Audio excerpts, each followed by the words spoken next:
Donovan Fondre here with JumpStart Cooking Tips, and today we're going to explore the myth of microwave potatoes.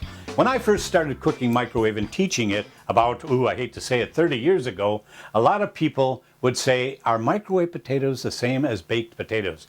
And I'd say, well, let's try it out. And we'd do them both baking in an oven, a microwave, and have them taste test them.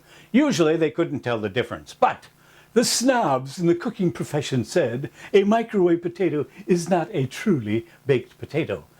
And I don't know why, but let's see, and I'll let you determine this. I want you to do this experiment yourself. There's also the myth that you've got to poke your potatoes before you microwave them or they'll explode. Well, as I said, I've been doing this over 30 years. I've never had an exploding potato, and I've never poked one unless I'm doing it for a demonstration. Here I have two potatoes, about the same weight. You take a look at there. There's one that should be about half a pound, I think, average size potato. This is about a 5-minute microwave potato. And here's the other guy, and it should be about the same. All right. Now, which one do I hate? I've got a thing about this ugly one here, so I'm going to poke this. I'm mad at the boss that I'll poke my potato.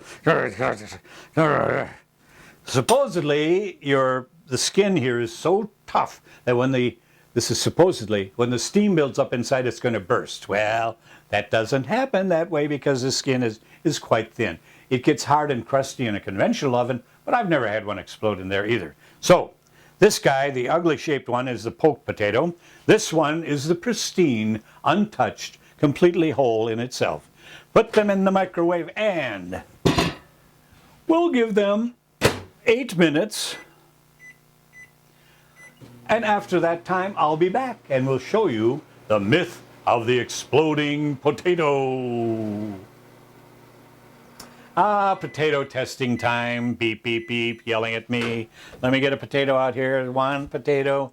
That is the poked one. The pristine one here. Let me check and make sure they're done properly. Several ways. You can insert your instant read thermometer. It should be 200 plus degrees. Zipping up there, or you can just poke it with a fork. Well, I'm not going to do that. But you can see they're not exploded. And what I think they mean when they say explode, burst or burst open or something. But this one is not.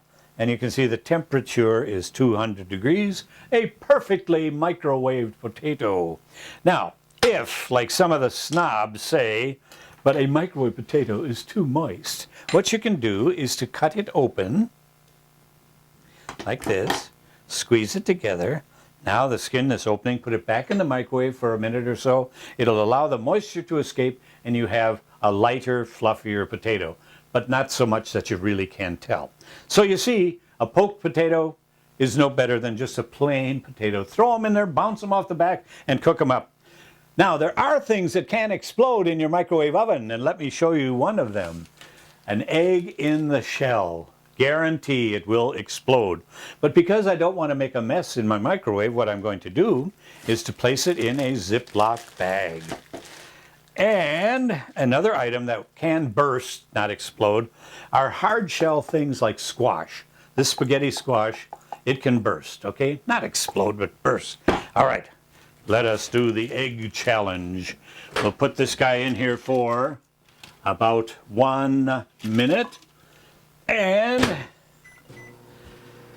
we will see, we can take a look in here, you can see it, but I definitely will show you it's bursting when we come out.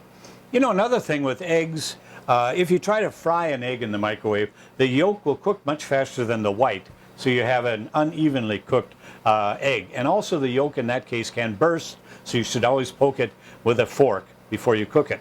Chicken livers, another thing that has a membrane around the side. Unless you cut them up and you microwave them, you can redecorate the inside of your oven. But as we go along here with this is a large size egg directly from the refrigerator, so it's a little colder than if I just took it at room temperature. If you're going to try this at home, children, all you out there, make sure you put the egg in a plastic bag, or it can really make a mess in your microwave. Well, we're counting down, almost 1 minute. I'll give it a little bit more time. This is one of those patient eggs that says, I'm going to do this when I feel like doing it. But again, since it's inside the oven, there's no problem with it. And it shall, within a few seconds, I know you're sitting on the edge of your seats just waiting for old Eggo to go. And when I say it's time, that should mean that it is time for it to burst. As you know, the interior of the egg is liquid, so that liquid is heating up, and when things heat up, they expand. And when they expand, they can come to the point where they can burst the shell. This is one of those reluctant eggs. There we go. Did you see that booming egg? Let's take a look at our bursting egg experiment. Oh, whoopee. And it burst open, and look at that. Oh, now if it wouldn't be for the shell, you'd have a nice hard-cooked egg right there. Well, we should all get a little bit more protein or calcium, so you can do it that way. Let me show you this egg. Boy, it filled up the bag beautifully with air. Did you see that? There is the magic of the exploding egg. And that's your JumpStart cooking tip for today. Don't cook whole eggs in the shell in the microwave. Cook your potatoes without poking them, and you'll be a happy camper when you JumpStart your cooking with your microwave oven.